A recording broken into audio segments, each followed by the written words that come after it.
Comienzan las eliminatorias para el Mundial 2022 en Qatar. Primera vez que se hace en esa región del mundo. Y por eso, hoy en Pacho en Vivo hemos decidido explorar acerca de lo que implican estas convocatorias que se hicieron y por fin, pese a la pandemia, ya comienzan oficialmente.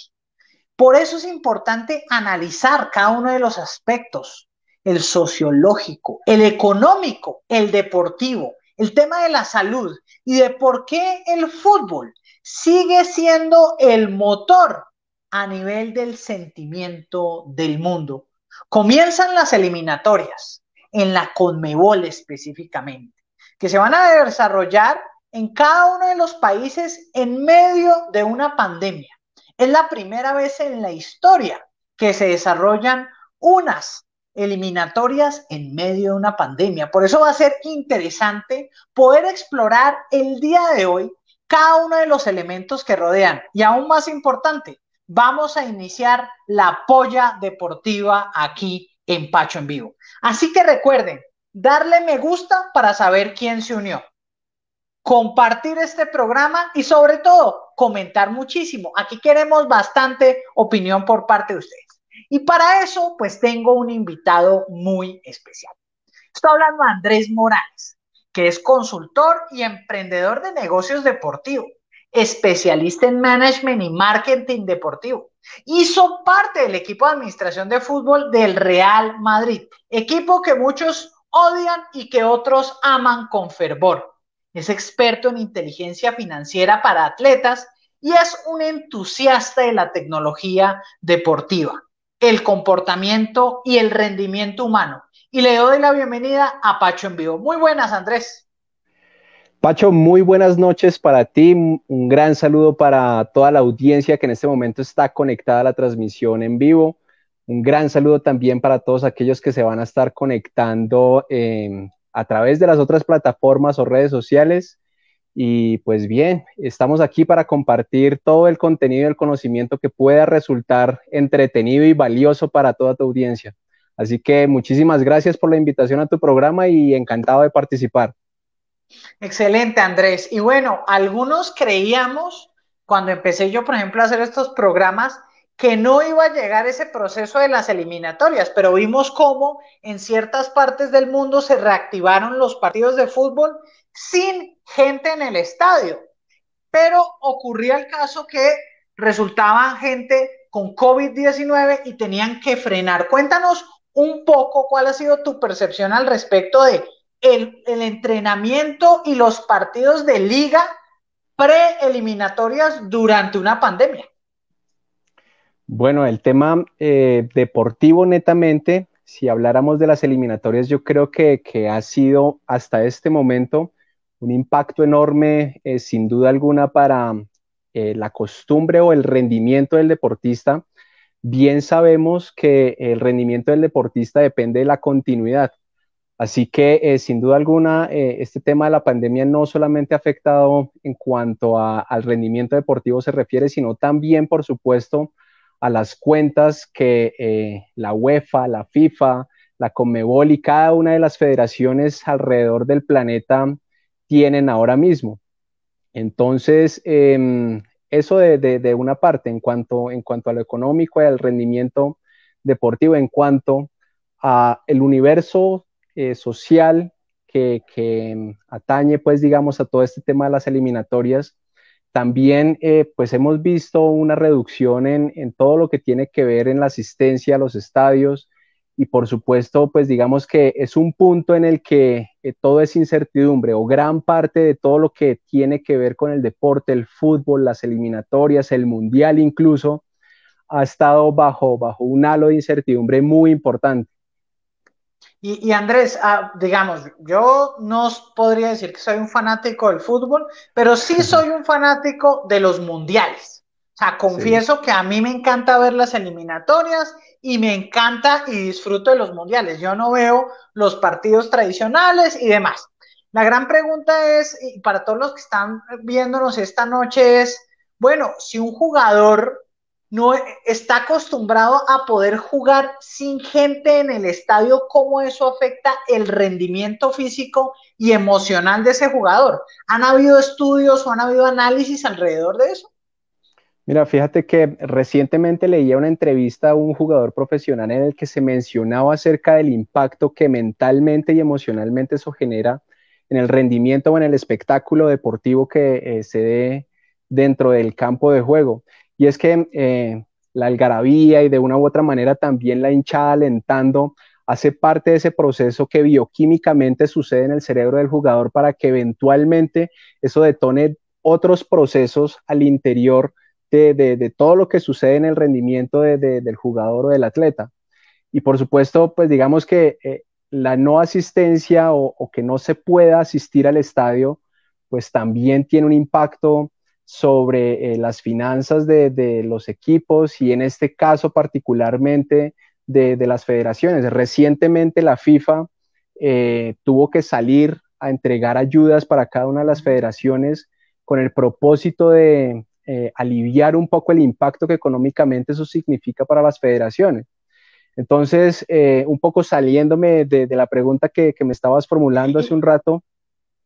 Y ahorita vamos al tema financiero, Andrés. Pero entonces yo quiero que nos enfoquemos a ese tema de lo que siente un jugador estando en un estadio vacío versus un jugador estando con un estadio, la gente feliz, las bubucelas, la algarabía, como lo llamas tú. Eso, por ejemplo, uno lo puede ver cuando están entrenando, que generalmente los entrenamientos tienen poco público o sin público, versus cuando ya se encuentran dentro del juego mismo.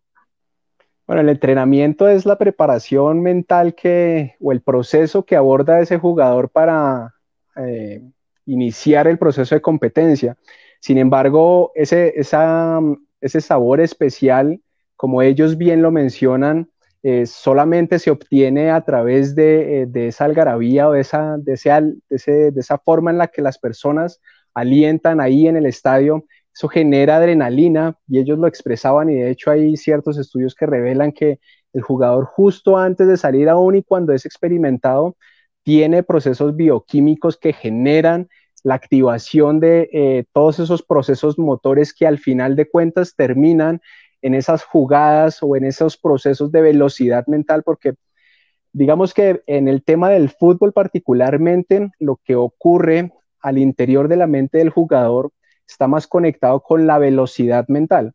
Lo que primero ocurre antes de que se ejecute una jugada o de que se ejecute un movimiento en cuestión de segundos, lo que realmente ocurre antes de eso es un proceso mental, es un proceso emocional y es un proceso de velocidad en la creación de ese juego que bien lo decía Jorge Valdano en uno de sus libros, es un juego infinito porque las variables que suceden al interior de ese campo de juego son infinitas. Total, total. Y bueno, voy a aprovechar un momento clave porque aquí en Pacho en Vivo vamos a saludar a Natalia, a Eduardo, a María Isabel, a José, a Tulia Patricia, a Flor, a Jay Farfán, que creo que nos está viendo por primera vez, a Francisco Antonio, a Laura García, un abrazo muy grande. María Isabel nos dice, muy buenas noches, hola María Isabel. Recuerden dejar sus preguntas, sus comentarios. ¿Creen que, por ejemplo, Colombia va a ganar el primer partido? Y se me pueden dar un marcador. Y si creen que Colombia va a pasar al Mundial, yo espero que sí, yo le apuesto que sí, pero bueno, ustedes nos irán contando al respecto. Entonces, el jugador antes de entrar ya se está preparando psicológicamente para lo que viene. Entonces es importante el ruido que él escucha antes. Porque en los camerinos, pues yo nunca he entrado a un camerino, Andrés, en los camerinos se siente todo lo que está sucediendo en el estadio.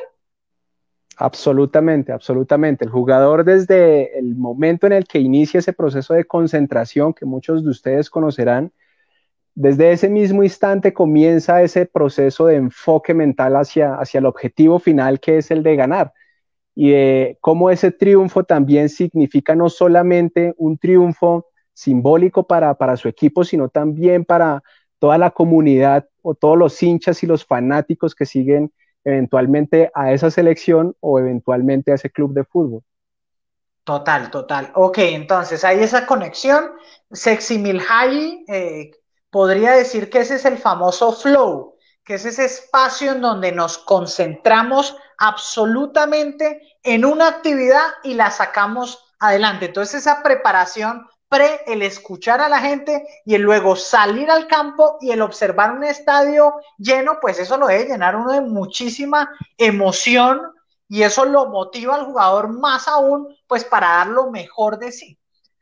Pacho, y acabas de Sí. mencionar algo muy valioso que incluso puede serle de muchísima utilidad para las personas que nos están viendo y es ese estado de flujo o ese estado de flow.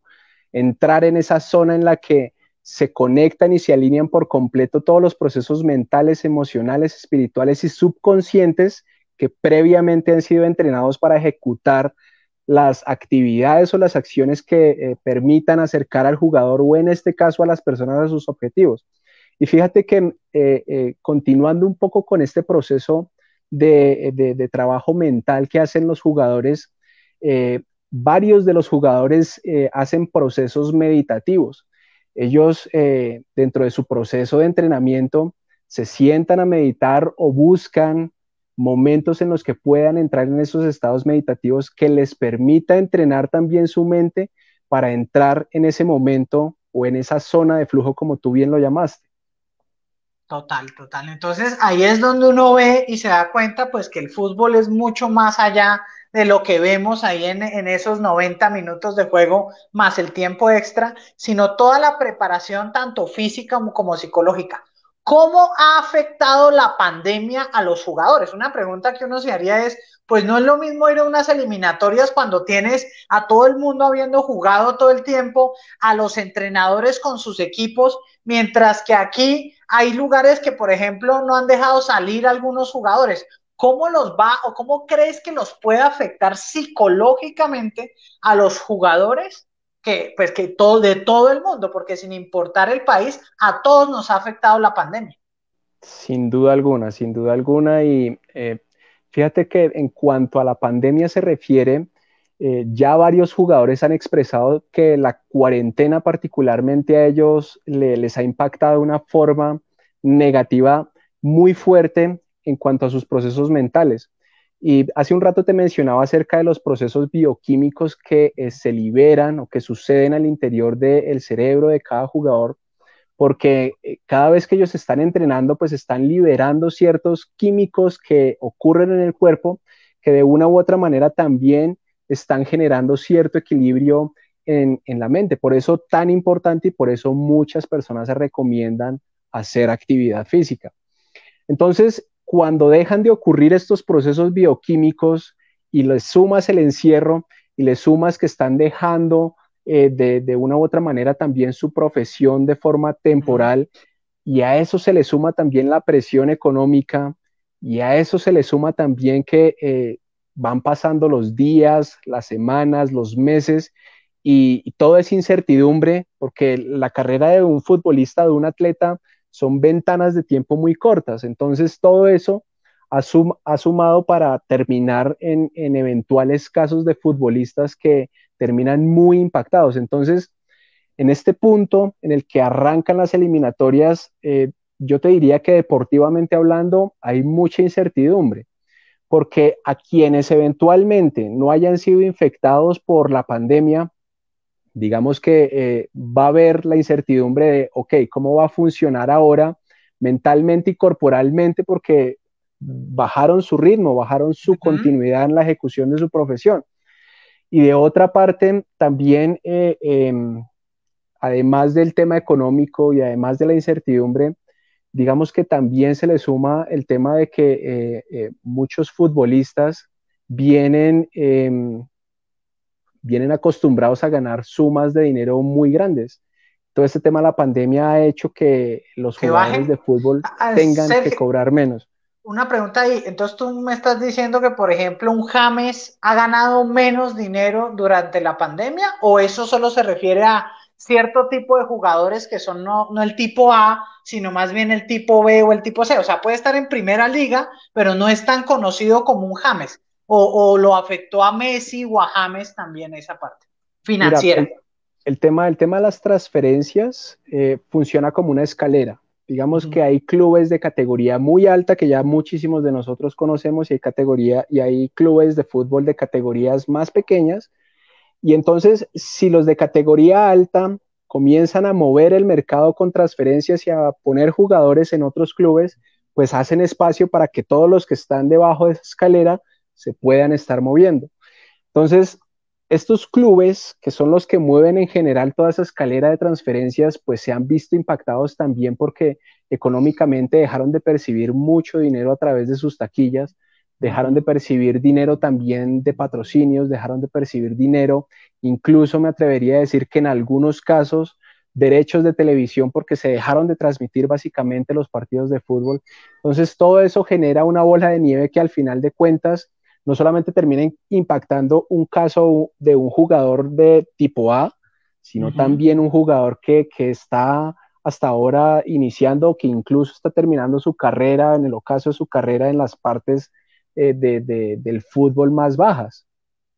Total, total. Eso está bien interesante porque ahorita que hablamos, ahorita vamos a hablar de Qatar, vamos a hablar de la selección, vamos a hablar de otros temas, pero curiosamente Messi estos días les dijo a los jugadores, oiga, pueden utilizar mi avión privado para poder asistir a esta convocatoria de la selección argentina y jugar esas eliminatorias. Entonces, claro, pues obviamente si tú tienes ahorros, si has manejado bien tus finanzas, no te ha afectado, pero aún así, por lo que acabas de describir, los ha afectado a todos, obviamente en distinto nivel. Entonces, esa es la parte financiera. Ahora vamos a entrar un poco hacia Qatar 2022 y para eso, pues vamos a ver un video invitándonos a Qatar 2022.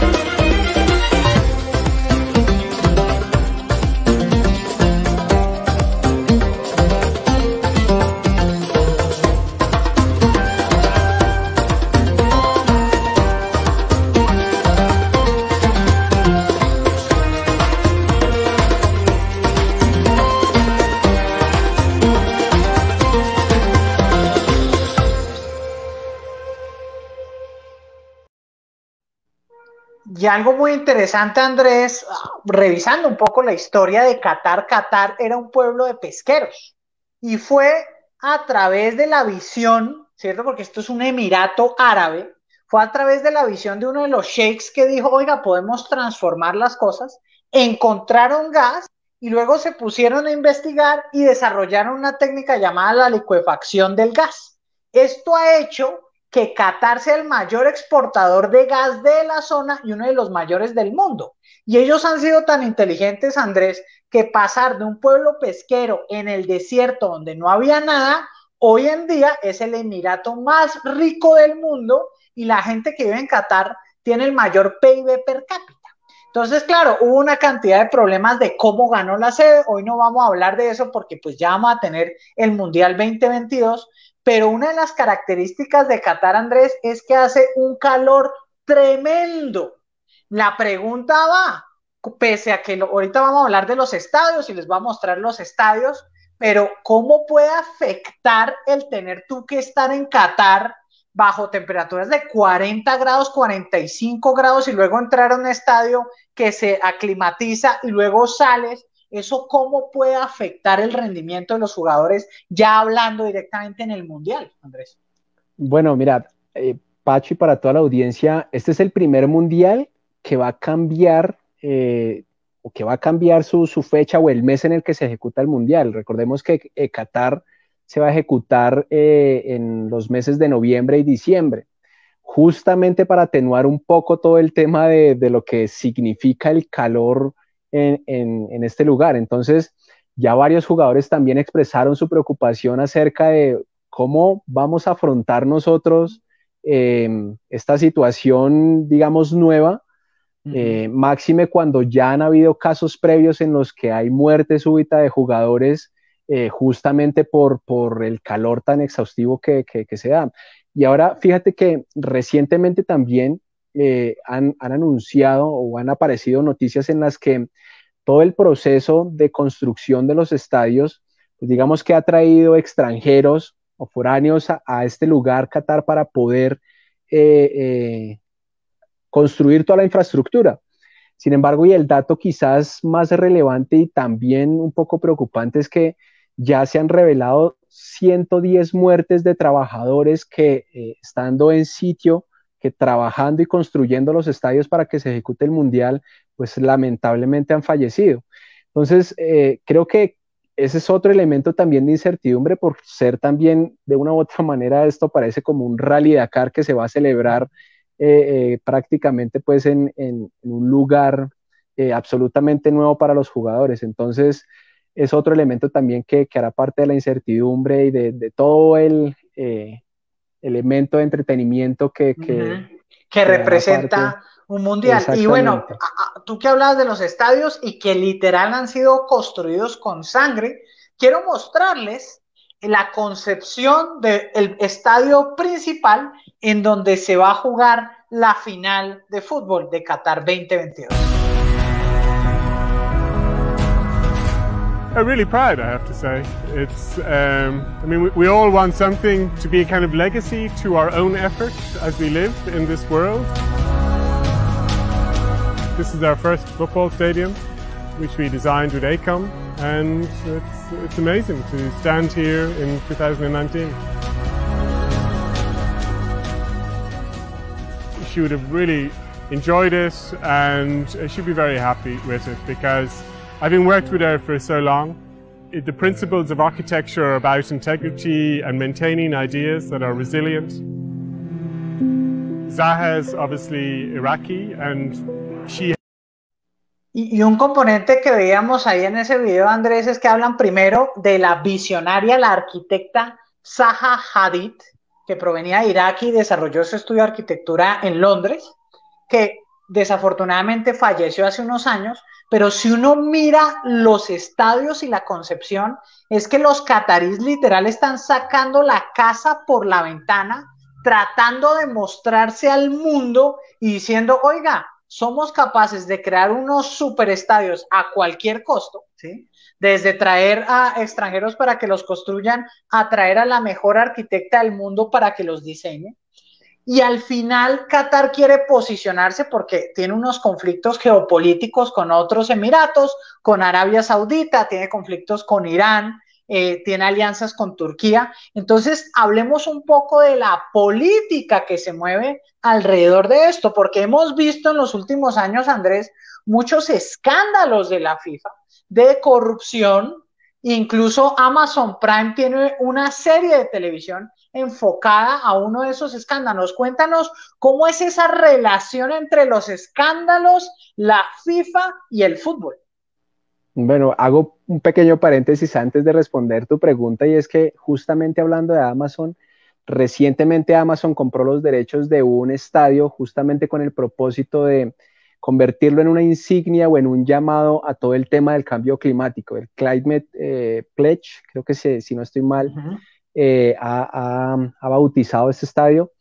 Y ya para retornar a tu pregunta, definitivamente todos los eventos deportivos grandes del mundo y los clubes grandes del mundo se usan como plataformas políticas y sociales.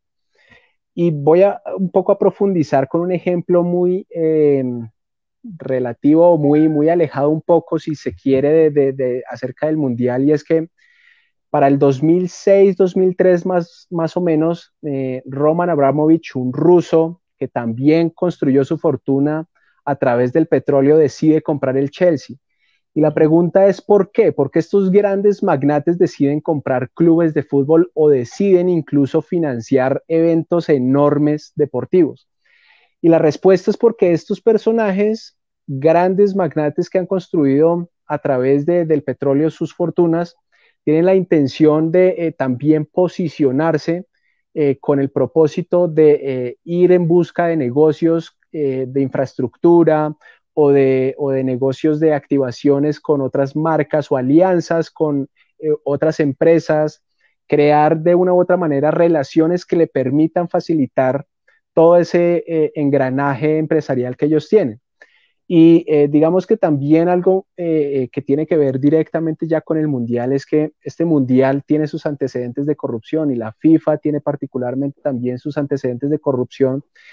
Y todo esto se detonó, recordemos, cuando se ejecutó la Copa América en los Estados Unidos, fue cuando comenzaron todas las organizaciones de control de los Estados Unidos a capturar todos estos dirigentes deportivos, justamente porque hay coimas y hay intereses políticos con el propósito de posicionar un país o con el propósito de posicionar eventualmente y activar y detonar otros negocios de infraestructura, particularmente que permita a ellos seguir haciéndoles de una u otra manera avanzar en sus propósitos empresariales.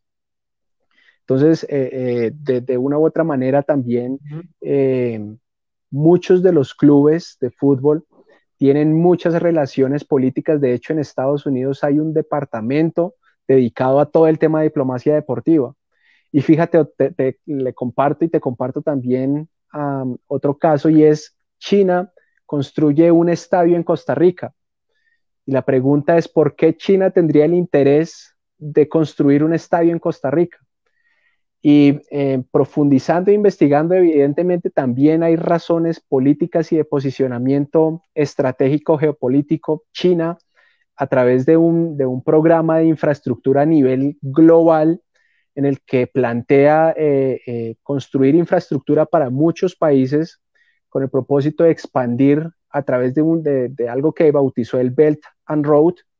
Este Belt and Road tiene el propósito de construir infraestructura y eventualmente el país no tenga capacidad para pagar esa infraestructura, pues son los chinos quienes toman el control de esta infraestructura.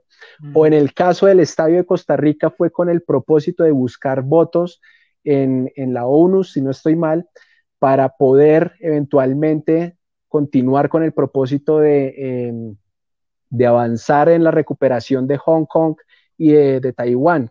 Recordemos también que hay un conflicto político y económico, y hay un tire y hay un afloje con, evidentemente, el desarrollo tecnológico que genera Taiwán para el mundo, y también con la potencia económica que significa Hong Kong a nivel mundial. También se podría decir que es una de las ciudades o es una gran capital del mundo financiera, con muchísimos recursos comparado con otras ciudades o con otras naciones.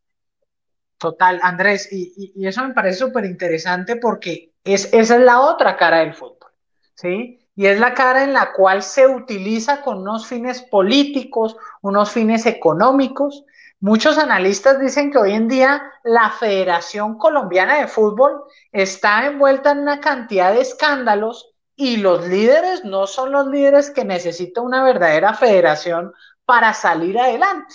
Vemos, por ejemplo, cómo el que manejó la campaña de Vargas Lleras, luego pasó a dirigir una gran entidad dentro de las organizaciones de fútbol de Colombia, y pues ahí se notaba una correlación política muy grande. Entonces al final es allí donde siempre se ha hablado de esa influencia política que en muchas ocasiones, Andrés, va en contra de lo deportivo, y por eso se decía que había técnicos que tenían una mayor influencia política y no ponían a ciertos jugadores, no por el tema deportivo, sino por el tema político. Pasando de ese tema, ¿tú cómo ves a nuestro director técnico, al director técnico de la Selección Colombia? Porque dijimos, bueno, ahora sí, traigamos un extranjero, pues nos fue muy bien, ¿cierto? Pero la gran pregunta es, ¿él sí tiene esa independencia para nombrar a quien crea a nivel deportivo, o todavía tiene unos titiriteros que le dicen, oiga, necesito a este jugador para alcanzar este objetivo? Bueno, Pacho, mira, esta semana inclusive se ratificó la sanción de 18.000 millones de pesos para los directivos del fútbol que estuvieron involucrados con la reventa de boletería. Y aquí también quiero abrir un paréntesis, y es que es un llamado también para que estas personas que lideran una herramienta educativa, social, económica muy poderosa, no solamente a nivel país, sino a nivel mundial, pues lideren con el ejemplo y con la congruencia, porque evidentemente son estas las personas que de una u otra manera cuestionan al personaje que vende su camiseta y que no está licenciada directamente por la federación de turno, por el club de turno, pero digamos que no hay congruencia evidentemente cuando hay esa intención de reventa y de enriquecerse a través de esta herramienta tan poderosa que significa el deporte y el fútbol particularmente. Entonces, cerrado ese paréntesis, yo te diría que con el técnico hay aún incertidumbre. Peckerman nos dejó una vara muy alta y nos dejó una ilusión, aún y cuando muchísimos periodistas y también pues fanáticos del fútbol le cuestionaban sus métodos y sus procesos. Yo creo que esa vara quedó muy alta y Queiroz viene de una u otra manera a demostrar su conocimiento y pues digamos que hasta ahora la eliminatoria que está arrancando pues va a mostrar de una u otra manera cuál es su método, cuál es su proceso, cuál es su proceder para ese objetivo que significa el Mundial de Qatar. Entonces, eso respecto también como a lo deportivo, habrá que ver también, yo creo que los directivos en este momento están ocupados intentando resolver de una u otra manera no solo la sanción que la superintendencia ha establecido, sino que también el mismo caso ya pasó a manos de la fiscalía. Entonces pasó a ser un tema también judicial y estarán tan ocupados en intentar resolver ese tema que yo creo que el tema deportivo en este momento para ellos no puede ser tan relevante. Evidentemente hay un equipo detrás y también hay personas que, digamos, conocemos las cabezas evidentemente de las federaciones o de los clubes, pero también hay pequeños grupos de trabajo que también sostienen a sus familias a través de ese trabajo como administrativo o como jardinero, como utilero. O sea, hay pequeñas familias también que están dependiendo de lo que sucede de una u otra manera con el equipo, sea en este caso la selección o el equipo, o el equipo local. Total, Andrés. Y bueno, vamos a aprovechar para saludar a los que se conectan. Un saludo a Alejandro Rojas, a Yuri Ginette Larrota, a Ofelia Peñalosa, al profesor Alexander Cortés. Y aquí nos pregunta Sergio Morales lo siguiente. Siendo Colombia un país caracterizado por su felicidad cuando juega la selección, ¿cómo va a afectar esto en la sociedad el día que juega? Muchísimas gracias, un gran saludo para todas las personas nuevamente que están conectadas y que luego se estarán conectando. Para responder la pregunta de Sergio, recuerdo muchísimo y tenemos muchísimos de nosotros también en la retina esa llegada de la selección después del Mundial, no solamente de Brasil, sino también de Rusia que se celebró ya hace algún tiempo. Y la cantidad de personas que recibieron a la selección fue enorme. Así que nosotros sí, evidentemente los colombianos somos un país muy alegre. Yo creo que esa alegría también de una u otra manera se traduce en, en más movimiento de dinero. Fíjate que cada vez que la selección Colombia juega, cada partido representa más o menos un movimiento de dinero de unos 2 millones de dólares y las plataformas digitales de domicilios representan un incremento también muy importante de hasta cerca de 25,000 transacciones o servicios más.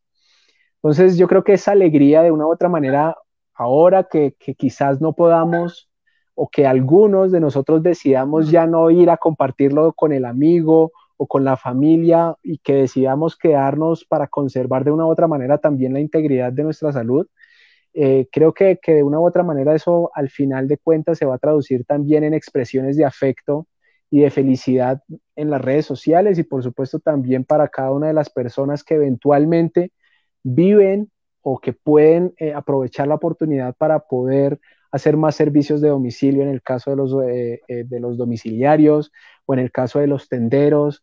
Creo que es una oportunidad también valiosa que permite activar muchísimas cosas alrededor de lo que sucede con un partido de la selección. Y bueno, vamos a leer un comentario de Flor Sanabria que nos dice, los que saldrán beneficiados serán los comercios de venta de licor, porque todos estaremos desde sus casas viendo los partidos sin restricciones de consumo. Un saludo para Flor. Y fíjate que no solamente se activa todo el tema del comercio, ¿no? Ya llevamos también algún tiempo en el que se autorizó ya el uso de las plataformas de las apuestas deportivas, que también es otro universo completo que será muy debatible también, pero que tiene que ver directamente con la celebración de cada partido que tiene la selección. Total, total. Y bueno, vamos a ver un video de otro de los estadios.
Bueno, Andrés, y ya ahora sí, comenzamos con las eliminatorias. ¿Cómo, si nos, ahora sí a todos los que nos están viendo, que son fanáticos del fútbol, que les encanta decir cómo es que el técnico debería organizar a la selección, que por qué lo movieron a la derecha o a la izquierda, por qué lo subieron o lo bajaron, bueno, temas que no son de mi conocimiento, pero por eso te tenemos a ti y a todos los que están conectados hoy en día. Andrés, ¿cómo crees que le va a ir a la selección Colombia en este primer partido? Y cuéntanos contra quién se está enfrentando. Bueno, el partido, el primer partido que va a tener la selección es contra la selección de Venezuela y luego tiene partido con la selección de Chile. Yo, la verdad, no me atrevería aún, sin ver todavía el primer juego, como a establecer opiniones al respecto del tema deportivo, porque aún hay incertidumbre, ¿sabes? Aún tenemos por conocer cómo va a ser el funcionamiento técnico y táctico de la selección, ver cómo están los otros jugadores de fútbol después de una para de casi 6, 7 meses. Recordar también que un jugador de fútbol pues necesita continuidad de competencia para poder mostrar el mejor rendimiento. Tenemos algunas señales evidentemente de jugadores ya con mucha experiencia, en el caso de James, que recientemente ha tenido una actuación impresionante en el Everton, en el caso de Falcao, que evidentemente también es un líder determinante, no solamente dentro del campo de juego, sino también fuera del campo. Y tenemos también un llamado de algunos nuevos jugadores a la selección que creo que hace una mezcla correcta de experiencia y de juventud para de una u otra manera lograr y conseguir ese objetivo. Entonces, creo que por ahora hay incertidumbre respecto al objetivo, que es evidentemente ganar los partidos. Esperemos que la selección pueda mostrar, eh, que pueda mostrar señales muy positivas para esa ilusión que significa para muchas personas en Colombia que la selección le vaya bien. Total. Y aquí nos preguntan, ¿qué tanto nos puede afectar la ausencia de Ospina? Cuéntanos acerca del arquero que va a reemplazar a Ospina. Bueno, el caso de Ospina, fíjate que tuvo recientemente también la ausencia del Napoli frente a la Juventus el pasado fin de semana, y pues eso ha significado también que las selecciones tengan que acomodarse. Yo creo que Ospina es un líder, es un referente importante dentro del arco, que a partir del arco, pues evidentemente las líneas hacia adelante que buscan el triunfo y que buscan el gol, pues da esa seguridad. Yo creo que los dos arqueros o los tres arqueros que ha llamado Queiroz también tienen su mérito y por supuesto han mostrado también buenas señales de rendimiento. Yo creería que va a estar jugando Montero. Creo que es un excelente arquero, Como te digo, también los otros dos arqueros llamados en esta convocatoria tienen su mérito y han tenido también su trayectoria importante para poder darle esa seguridad en el arco a la selección Colombia. Y hablando de nuestro contendor de Venezuela, de Peseiro, que se estrena con la selección venezolana, hemos visto en los últimos mundiales que Venezuela va mejorando poco a poco, ¿no? O sea, cada mundial como que está más cerca de ese sueño. ¿Qué crees que le hace falta a Venezuela para ahí sí ya pasar un mundial y decir, oiga, logramos graduarnos de esta fase? En esta ocasión, ellos también tienen bajas importantes en su delantero, en la delantera, perdón, con el quizás más reconocido delantero que es Rondón. Entonces, creo que también viene una selección diezma a jugar con Colombia en Barranquilla. Venezuela efectivamente ha venido mostrando un proceso de crecimiento, quizás el que más recuerdo es el de la eliminatoria que se jugó para el Mundial de Brasil, en el que mostró muchísimas señales de ir por el camino correcto, y pues digamos que de una u otra manera yo creo que también la pasada eliminatoria para el Mundial de Rusia al final se fue diezmando por muchos conflictos, no solamente al interior pues del manejo y de la gestión con el técnico, sino que también yo creo que el conflicto que hay en Venezuela sin duda alguna termina impactando en su rendimiento deportivo. Total. Y bueno, hablemos de otros equipos. ¿Cómo vemos a un Uruguay? Sí, ¿cómo vemos a una Argentina? ¿Vemos al mismo Messi de siempre o ya estamos en el ocaso de la carrera de Messi para una Argentina? No, yo creo que a Messi aún le queda carrera para seguir hacia adelante. Sin duda alguna, Argentina, Uruguay, Brasil, siempre serán las selecciones favoritas para ir al Mundial. Siempre tendrán también, digamos, la responsabilidad con cada uno de sus países de asistir al Mundial, porque el hecho de que no asistan al Mundial significa también un impacto social, económico, político para cada uno de estos países. Así que sin duda alguna creo que son referencias en la eliminatoria. Y ya luego pues está Colombia, que sin duda alguna las últimas eliminatorias y los últimos mundiales mostró niveles deportivos importantes. Entonces ahí estaremos ya luego de ver la primera fecha, qué pronósticos podríamos hacer de acuerdo al rendimiento y a los resultados deportivos que se puedan estar presentando. Bueno, y les recuerdo a todos dejarnos sus comentarios, sus preguntas, qué piensan de la selección Colombia, qué piensan de Queiroz, qué piensan del técnico Rueda. Háblanos, ¿cuál es tu opinión del técnico Rueda y si efectivamente va a durar con la selección o no? Bastante accidentado el proceso también del profe Rueda con Chile.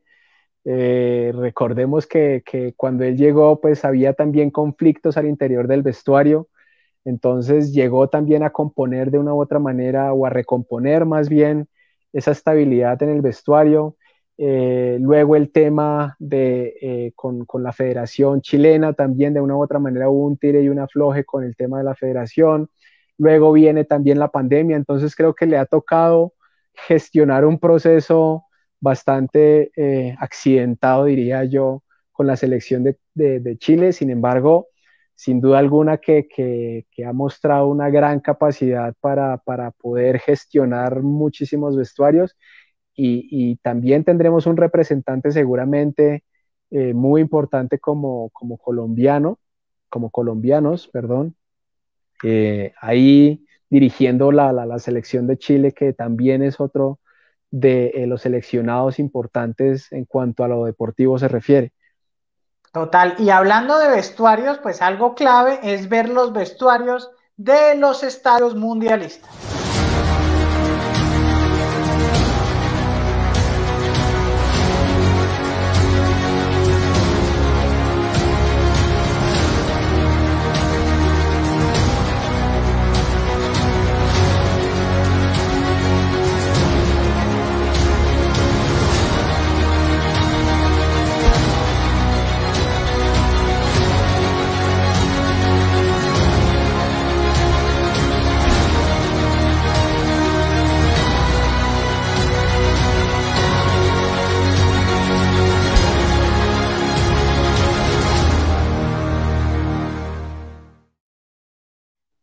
Bueno, muy bien, y ahora vamos con una pregunta de Natalie Piñeros que nos dice lo siguiente.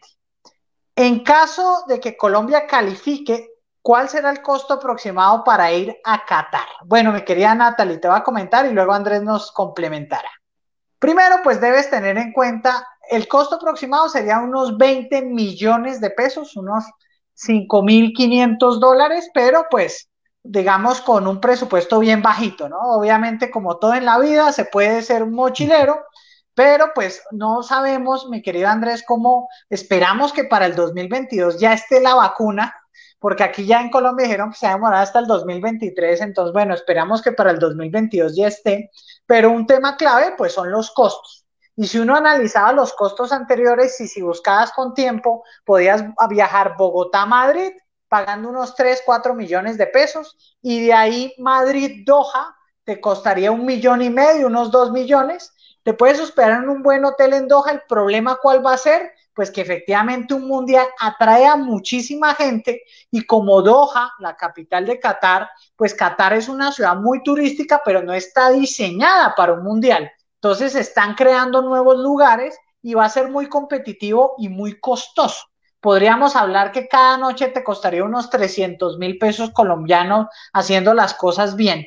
Y las entradas a los partidos, mi querida Natalie, te podrían costar unos 450.000 pesos. Entonces, sumando todo esto y quedándote un tiempo en Qatar, debes comenzar a ahorrar desde ya, tener unos 20 milloncitos para, pues por lo menos, si yo lo llamo entre mochilero y pues estar flexible. Cuéntanos, Andrés, experiencias de otros mundiales de que has visto que han hecho los colombianos, porque siempre hay colombianos representándonos en los mundiales.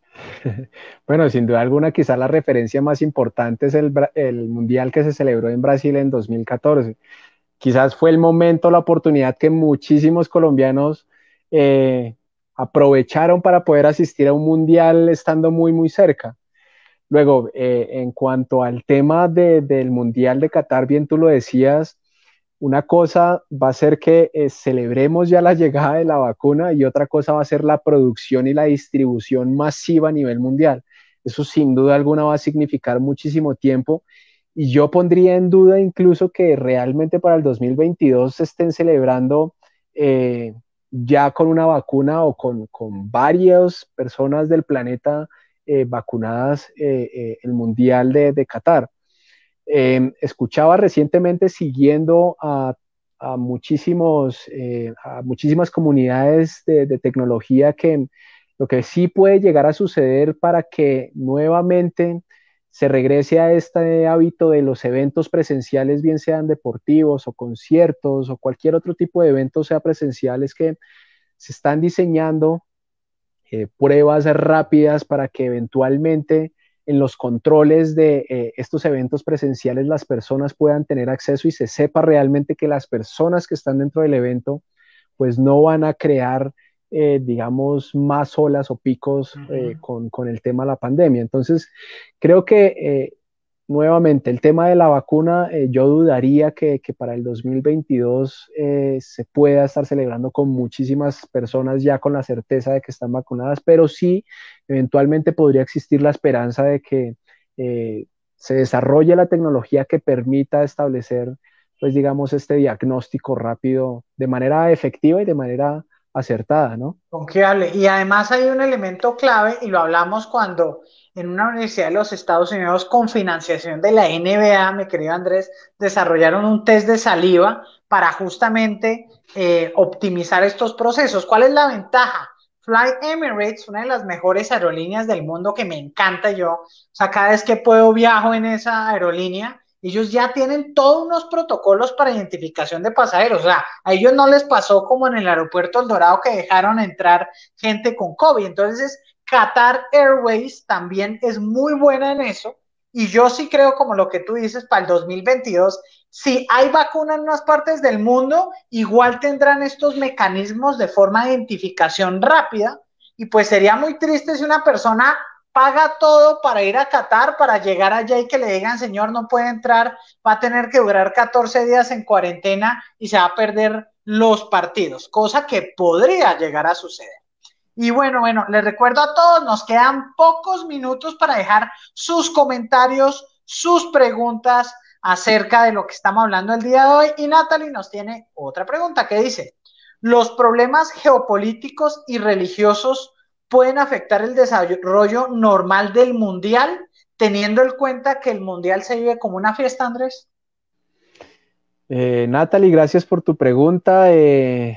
Pues mira, yo creo que eso ya la FIFA es súper estricta con muchísimos de los procesos y de los protocolos que se llevan a cabo con la elección del país, quitando un poco de lado el tema de la evidencia de corrupción en la elección de cada uno de los países. Cuando ya se elige el país, hay una comisión y hay unos delegados que están muy al pendiente del desarrollo de la infraestructura, de que toda la organización y de lo que significa la celebración de un mundial, pues implique también de una u otra manera no un escándalo eventualmente religioso, geopolítico, aunque han habido también de una u otra manera algunas noticias que han mostrado que pudiese darse algún evento de conflicto religioso, de conflicto geopolítico, pero yo creo que la FIFA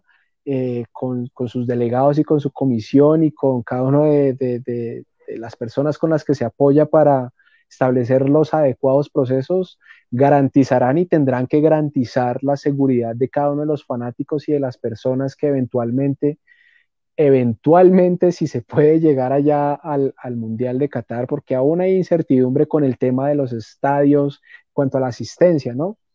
Así que habrá que ver cómo se sigue desarrollando el tema de la pandemia y el tema de los estadios para que realmente se pueda celebrar con toda la tranquilidad y seguridad el Mundial.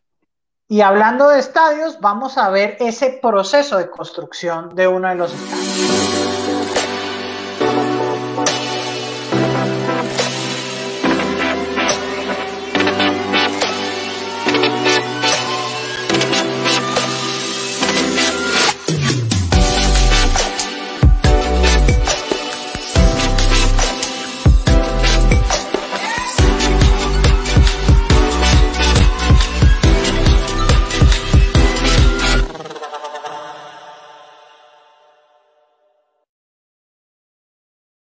Los que están hoy conectados, recuerden, estamos en Pacho en vivo, recuerden compartir este programa y darle me gusta.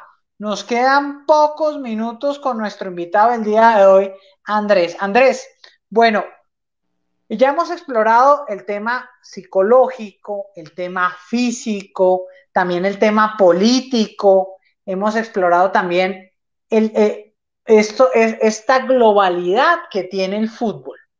¿Por qué? Y mucha gente que no es fanática del fútbol se hace esta pregunta, ¿por qué el fútbol es el deporte que mueve más masas? Bueno, y para complementar también como ese universo, esos otros universos que no solamente el deporte y el fútbol contienen, ese universo político y social, ese universo económico y comercial, ese universo deportivo y de salud, también el universo educativo. Y es que, digamos, para responder esa pregunta, yo creo que el fútbol particularmente ha tenido sin duda alguna, es uno de es el deporte rey, es el deporte rey. Y aquí quiero introducir, recientemente leí a un autor, Clotilde Rapail, que es un experto en comportamiento humano.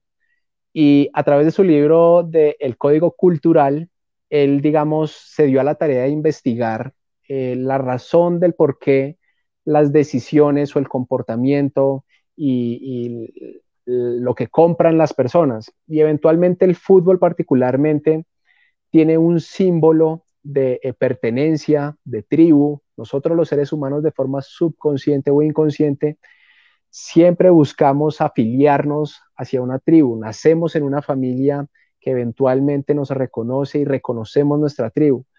Luego, históricamente el fútbol, desde Inglaterra o desde eventualmente su historia en China, desde su nacimiento, se, se dio en un contexto de muchísimas guerras.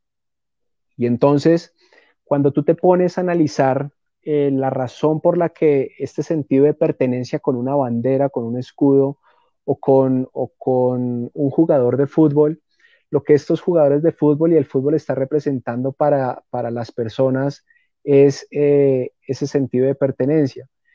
Y como ahora eventualmente no se dan esas batallas o esas guerras tan sangrientas, tú te pones a fijar el símbolo cuando el técnico significa el general, de ese ejército que significan los soldados que se ponen a defender o que se ponen a buscar ese botín, lo que significa subconscientemente para las personas es ese sentido de intentar dominar otros territorios y que se representa de manera simbólica a través de ese partido de fútbol, que intentamos eventualmente también, y eso será tema de otra discusión, intentamos también de que sea en paz.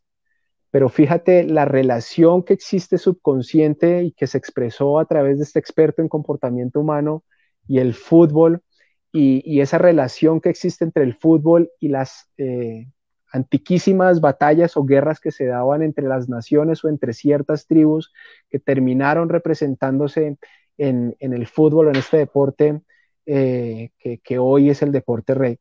Entonces, para responder esa pregunta, dos elementos habría que tener en cuenta ahí: el sentido de afiliación y de tribu y de pertenencia, que eventualmente en el segundo punto intentamos defender o intentamos dominar a través de ese símbolo de bandera o ese símbolo de escudo de un club de fútbol o de una selección de fútbol. Total, Andrés. Y bueno, vamos con un comentario de Francisco Antonio. El fútbol es un deporte de masas, pero además de verlo como un sano deporte, es también una de las más grandes mafias que manejan las familias o los hombres más ricos del mundo.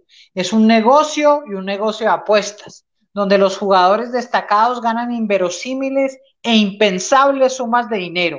Se compran clubes con escandalosas cifras. Uno de los hombres más ricos del planeta, Mohammed bin Salman, jeque de 34 años y príncipe heredero de Arabia Saudita, Steve Ballmer y Paul Allen, entre otros. Y justo pensando en la referencia que tú hablabas de la guerra, Andrés, y recordando a la Roma antigua, ahí es donde uno veía a los gladiadores.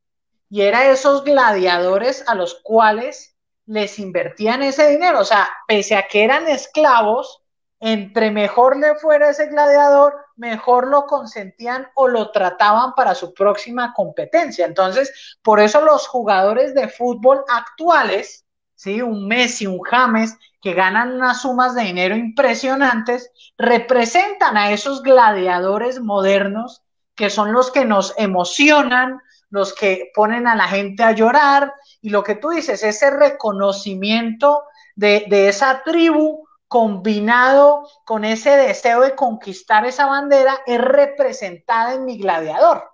Y por eso la gente es contenta de ir y ahorrar y pagar por ir a un estadio, sin importar que no tengan dinero, como pasa mucho en varios equipos en Colombia que no tienen mucho dinero la gente, pero ahorra para ir a ver a su equipo y apoyarlo en el estadio, Andrés. Pacho, y para complementar lo que acabas de decir, son estos jugadores de fútbol lo que simbolizan es ese heroísmo. Y fíjate ahí también la responsabilidad tan grande que tienen muchos de estos atletas, porque son las personas que eventualmente están transfiriendo de una u otra manera conocimiento o comportamientos hacia los chicos, hacia esas personas o esas nuevas generaciones que eventualmente van a crecer y van a adquirir comportamientos de sus referentes, de sus líderes, de sus héroes.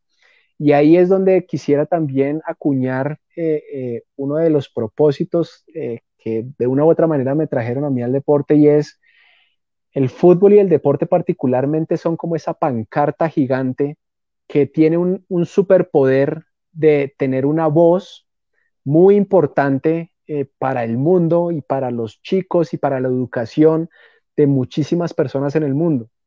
Justamente por esa referencia de heroísmo que tú bien mencionabas, hace un rato. Entonces, de una u otra manera, el propósito creo que es el deporte y el fútbol particularmente son una herramienta muy potente para transferir una voz de activismo hacia muchísimos otros elementos. Es decir, yo creo que el deporte y el fútbol es una herramienta que aún no ha alcanzado el potencial que realmente pudiese alcanzar, dado que es esa pancarta gigante que millones de personas en el mundo ven. Creo que podría el deporte y el fútbol tomar un rol muchísimo más protagónico a través de esos héroes eh, para, para, para, ¿cómo llamarlo? Para situaciones más trascendentales. Me encantaría ver jugadores de fútbol que fuesen mucho más activos en el tema del cambio climático. ¿Por qué no usar ese superpoder y esa voz para convertirse en personas que se convierten en activistas del cambio climático o de la educación o de cerrar las brechas de pobreza y de corrupción, de muchísimos otros problemas que en el mundo estamos viviendo nosotros? Entonces, esa es la razón por la que yo creo en el fútbol y en el deporte, y por la que muchísimas personas y hoy muchísimos atletas creo que deberían convertirse en voces muchísimo más poderosas usando esa herramienta llamada fútbol o deporte. Total, en inglés lo llaman un advocate, alguien que realmente hace una promoción y aprovecha su posición para ayudar y cambiar el mundo. Bueno, una pregunta que nos hacen es, con respecto a los anteriores mundiales, ¿qué debe mejorar Colombia para llegar a las fases finales? O sea, ¿qué nos hace falta, Andrés, para ganarnos un mundial? Yo siempre he dicho que yo me pondría mi primer tatuaje si Colombia ganara un mundial y me colocaría el marcador en la planta, en el tobillo, cerca del tobillo, ahí me lo colocaría.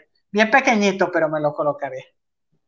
Ay, Pacho y Natalie, no sabría responder esa pregunta, porque fíjate que si reflexionamos, el Mundial de Brasil 2014 tuvo ahí su tema arbitral, con Inglaterra fue la misma cosa. O sea, creo que conocimos el mejor nivel deportivo de las selecciones por lejos desde hace muchísimo tiempo, y ese mejor nivel deportivo pues nos llevó a esa instancia de estar muy cerquita de llegar a la final o de llegar a la semifinal del Mundial. Yo creo que esa respuesta no sabría darla, honestamente no sabría darla. Necesitamos es mejores árbitros. Bueno, Lida nos dice: felicitaciones por el programa y el invitado especial. Excelente que Pacho en Vivo sea un espacio innovador a los distintos temas. Bueno, muchas gracias a Andrés por habernos acompañado este día en Pacho en Vivo. Muchas gracias a todos los que se han conectado, y los voy a dejar, antes de despedirnos con Andrés, los voy a dejar con el último video promocional que hace la FIFA y Qatar 2022.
nos dice, qué bueno que el fútbol vuelva a mover la unión y la alegría de una familia en una manera diferente de celebrar. Gracias por este hermoso tema. Felicitaciones. Un mensaje final, Andrés, de 30 segundos.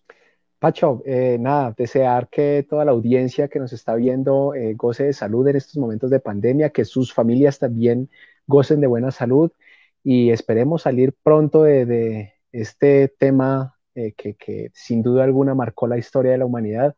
Muchísimas gracias, Pacho, por tu invitación. Encantado de haber compartido este espacio contigo y nada, estamos aquí para servir a cada uno de ustedes.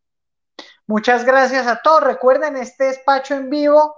Este jueves y viernes no tendremos programa justamente por las eliminatorias. Me pondré a ver los partidos, así que los invito a ustedes a ver los partidos tanto el jueves como el viernes que juega la selección Colombia y a ganar. Ahí sí, mis queridos hermanos venezolanos, esta vez sí Colombia necesita arrancar ganando. Bueno, recuerden siempre, planear para el peor escenario, pero esperar lo mejor en nuestras vidas. Un fuerte abrazo para todos.